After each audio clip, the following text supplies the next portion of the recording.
师傅，3年前你来我家装过一台空调，你还记得吧？3年前啊，装空调那咋了？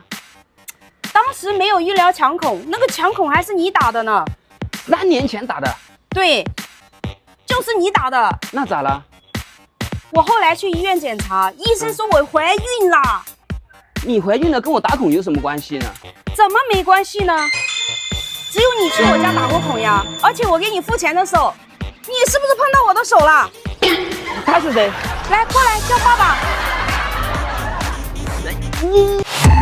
崩溃了，我真的崩溃了。